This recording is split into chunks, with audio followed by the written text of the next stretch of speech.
प्रधानमंत्री कह रहे हैं हमने कर दिखाया, पीयूष गोयल कह रहे हैं कि लगभग 25% जो ग्लोबल ट्रेड है उसका हिस्सा इस एफटीए में हो जाएगा, जो फ्री ट्रेड एग्रीमेंट भारत और यूरोपियन यूनियन के बीच में हुआ है, और लगभग 1/3 मानवता का सीधा लिंक जो है इस डील से होगा। कैसे देखते हैं? देखिए, ऐसा है कि 10-11 साल से 12 साल से हम यही देखते आ रहे हैं, ये सबसे बड़ा काम है। G20 का ऐसा भूचाल भारत के अंदर पैदा हुआ कि भारत की अर्थव्यवस्था बढ़ेगी, लोग इन्वेस्टमेंट करेंगे। हर प्रदेशों में जाकर के मीटिंगें हो रही थी और अरबों रुपया खर्च कर दिया, जबकि वो रूटीन की चीज थी और कुछ नहीं मिला, अपने तरफ से हमने खो दिया। अब बात होती है यूरोपियन यूनियन की डील से। अब उसको हम देखेंगे कि क्या लिया है क्या दिया है। जब तक उसको अध्ययन नहीं करेंगे ये नहीं पता लगेगा कि बदले में दिया क्या है। और दूसरी तरफ अमेरिका की धमकी भी है। अब हो सकता है अमेरिका की धमकी बीच में आए, उसी में से कुछ डाइल्यूट हो जाए। तो ये तो युद्ध रुकवाने वाले थे। ये तो सबसे ज्यादा पॉपुलर नेता दुनिया में थे। और दूसरी बात है, यूरोपियन यूनियन की एक लिमिटेशन है, उनके जो अपने रिस्ट्रिक्शंस हैं आने जाने में, वो कहाँ तक ईज आउट होते हैं। तो ठीक है, थ्योरेटिकली जो भी है, हालांकि पार्टी अध्ययन करेगी, पार्टी कम्युनिकेट करेगी और हमारे जो इकोनॉमिस्ट हैं वो करेंगे। मैं अभी सरसरी नज़र से ही देखा हूँ कि मदर ऑफ ऑल डील, तो इनके मदर ऑफ ऑल डील सभी होते हैं। योगा का भी हुआ था, मदर ऑफ ऑल डील हो गया था, हाउडी मोदी का भी हो गया था, और हर जगह झप्पी लगाने उसका भी हो गया था। भारत का इतना कभी सम्मान नहीं, पासपोर्ट की ताकत भारत की बढ़ गई, पता लगा पासपोर्ट की ताकत खत्म हो गई है। तो अब देखते हैं क्या परिणाम इसके निकलते हैं। सर, कैसे देखते हैं आप जो यूजीसी को लेकर तमाम चीजें डेवलप हो रही हैं? कई नौकरशाह इस्तीफा दे रहे हैं, कई नेता बयान दे रहे हैं। इस बीच जो हमारे शिक्षा मंत्री हैं धर्मेंद्र प्रधान, वो कह रहे हैं कि वो इस बात का सबको एश्योरेंस दे रहे हैं कि कोई भी डिस्क्रिमिनेशन नहीं होगा और कोई भी लॉ का मिसयूज नहीं कर सकता। ऐसा कोई लॉ नहीं है उसके अंदर। मैंने तो गजट, ये गजट है, ये गजट ऑफ इंडिया है, इसके जो कमेटी को लेकर के ही चर्चा हो रही है। अगर आप कहें तो मैं कमेटी के बारे में मैं पढ़ दूं कि कमेटी कहते हैं कि कमेटी एक तरफा फैसला लेगी तो समर्थ स्टूडेंट के खिलाफ कार्रवाई हो सकती है। अब समता समिति जो इक्विटी कमेटी है, दिग्विजय जी के नेतृत्व में संसदीय समिति बनी थी, उस कमेटी में कौन कौन हो सकते हैं। एक अभी एंकरनी, मैं कहना नहीं चाहूंगा, बड़ी एंकरनी ने झूठ बोला कि ना उस कमेटी में तो सारे SC ST OBC हैं, सवर्ण विद्यार्थियों के खिलाफ कार्रवाई होगी।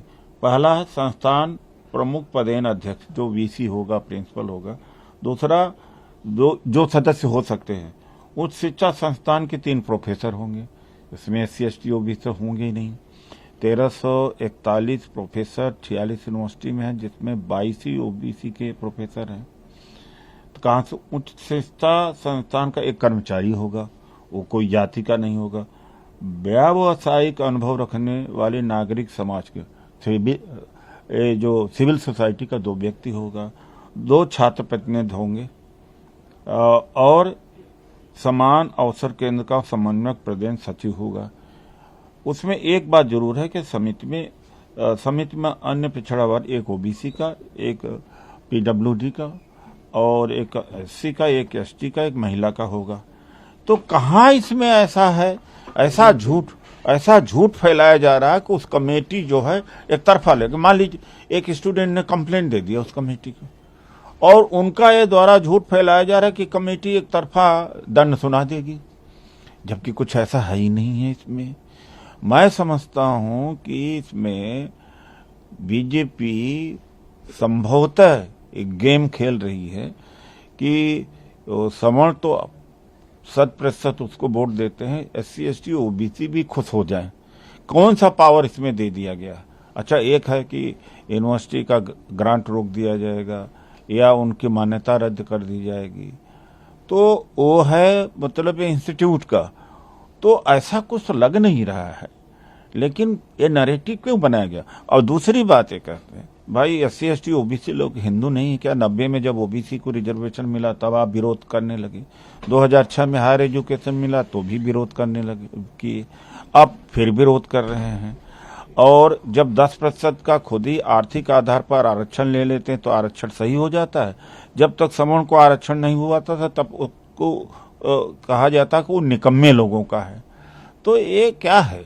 सिविल सर्विसेज से मैं निकला हूँ, IRS ऑफिसर हूँ। Interview board SC ST OBC का अलग बनाया जाता है इसलिए कि ताकि भेदभाव न हो। लेकिन औसत जो नंबर इंटरव्यू में SC ST OBC का होता है जनरल से नीचे कर दिया जाता है, फिर अलग से बोर्ड ही क्यों दिखा है? तो भेदभाव यहाँ होता है। भेदभाव रोकने के लिए अगर एक कमेटी बनी है तो अच्छी कमेटी है। लेकिन जो इतना हंगामा हो रहा कि इससे सवर्णों के खिलाफ में एक तरफा कार्रवाई होगी, बिना प्रमाण कैसे कार्रवाई हो जाएगी? तो भाई चाहे वो रेप है और सेक्सुअल असॉल्टमेंट है, डावरी है, सारे कानून इसी तरीके से हैं, तो उनमें भी यही प्रश्न चिन्ह खड़ा करिए कि बिना बलात्कार के, बिना एविडेंस के कैसे केस दर्ज कर दिया जा रहा है, कैसे जेल में कर दिया जा रहा है? वो तो कोर्ट जाके करता है। तो ये तो एक गलत मानसिकता है और जातिवादी मानसिकता है। एक और बड़ा मामला हो रहा है और संसद के सत्र शुरू होने से पहले ऑल पार्टी मीटिंग हुई। इसके अंदर किरण रिजिजू जो संसदीय कार्य मंत्री वो साफ कह रहे हैं कि हर कोई आता है, मुद्दा उठाने ही आता है, मुद्दा उठाया जाए लेकिन सुनने की क्षमता भी रखी जाए। सरकार सबको मौका देती है लेकिन सुनने की भी क्षमता रखें। प्रेसिडेंशियल एड्रेस को अच्छे से जो है वो सुना जाए, उस पर बात की जाए, तभी विपक्ष के लोग प्रतिक्रिया दें। हालांकि कांग्रेस पार्टी ने तय किया है कि SIR का मुद्दा, मनरेगा का मुद्दा, इंदौर अहमदाबाद में जो हुआ उसका मुद्दा, जो अरावली में हो रहा है ये मुद्दा, डॉलर का मामला है ये मुद्दा उठाएंगे, साफ तौर पे उठाएंगे। लेकिन सरकार कह रही है SIR पे तो हम पहले ही बहुत समय दे चुके हैं। SIR पर ही ज्यादा डिबेट होना चाहिए क्योंकि उसी से लोकतंत्र खत्म हो रहा है। और चीज कमियों को के ऊपर चर्चा हो वो तो बात है, SIR ही प्राथमिकता होने चाहिए। संविधान और डेमोक्रेसी नहीं बचेगी तो मतलब क्या रह जाएगा संसद का? तो इसीलिए वो भागना चाहते हैं इससे। और दूसरी बात है कि क्या उन प्रश्नों का जवाब मिल सका? बिहार का चुनाव तो हो गया, 1,32,00,000 जो मतदाता थे उनके पते गलत थे, अधूरे थे, जीरो थे, उसका जवाब नहीं पाया। तो व्यवस्था ही खराब है, उस पर चर्चा नहीं होगी तो फिर संसद का मतलब ही क्या रह जाएगा? प्रेसिडेंशियल एड्रेस होगा आज, सरकार की बातें कही जाएंगी, जो है सरकार का लेखा जोखा एक तरीके से राष्ट्रपति के अभिभाषण में दिखाई देता है। इस तरीके की आप लोग विपक्ष जो है देखता है, चाहेगा कि चीजें जो हैं कौन सी चीजें हैं जो आप तो एड्रेस जो कर्नाटक में, तमिलनाडु ने इन्होंने ड्रामा शुरू किया है, गवर्नर ने जो बाइकाट करना शुरू किया है, अगर वो बाइकाट करते रहे तो यहाँ विपक्ष क्यों नहीं बाइकाट करेगा? ये पहले बार ऐसा हुआ। जब लिखा हुआ भाषण सरकार लिखती है भाषण, नारायणन जी को छोड़ करके कोई राष्ट्रपति नहीं है जो अपना स्पीच लिखता हो, सारे डमी प्रेसिडेंट है। केवल KR नारायणन ही एक प्रेसिडेंट थे जो प्रेसिडेंट थे, बाकी सब डमी थे। तो वही काम अगर तमिलनाडु में हुआ, कर्नाटक में हुआ कि वहां की सरकार ने उन्होंने स्पीच गवर्नर को दिया, गवर्नर ने मना कर दिया पढ़ने से, तो अगर वहां इन्होंने परंपरा शुरू किया तो ये परंपरा यहां भी हो सकती है।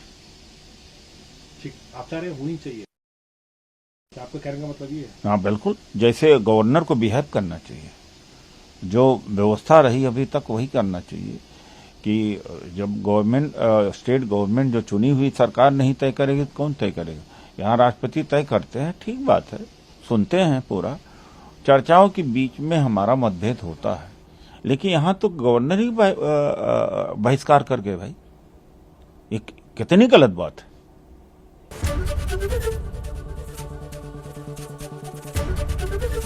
एबीपी गंगा, खबर आपकी, जुबान आपकी।